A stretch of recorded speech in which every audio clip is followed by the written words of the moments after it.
আপনি কি জানেন আপনার রিজিকের শেষ দানাটি না খাওয়া পর্যন্ত মৃত্যু কখনো আপনাকে স্পর্শ করবে না।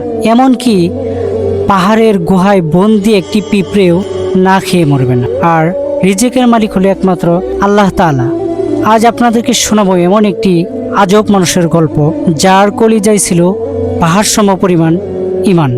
ধৈর্য আর অগ্নি পরীক্ষায় সে কি পাশ করতে পেরেছিল? চলুন সেই গল্পের গভীরে চলে যাই। বহু বছর আগের কথা, এক ছোট জনপদ, যেখানে পাহাড়ের কুল ঘেঁষে বয়ে চলত একটি ছোট নদী। সেই গ্রামে বাস করত আহম্মদ নামের এক যুবক।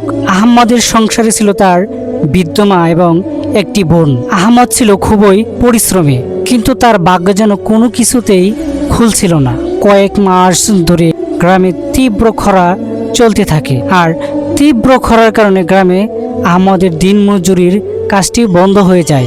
গড়ে যতটুকু খাবার ছিল তাও আবার ফুরিয়ে গেছে।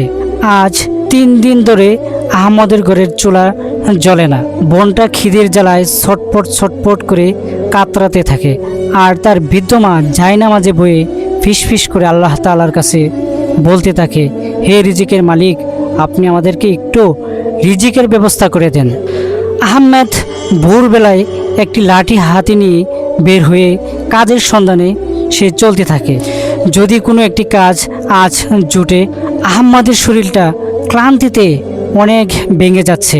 সে নদীর পার ধরে হাঁটতে হাঁটতে ক্লান্ত হয়ে একটি গাছের নিকট বসে আহম্মদের কানে বাজছিল সেই কথাগুলো, আল্লাহ যা করেন ভালোর জন্যই করেন, কিন্তু ক্ষুধার জ্বালা যে বড় কঠিন।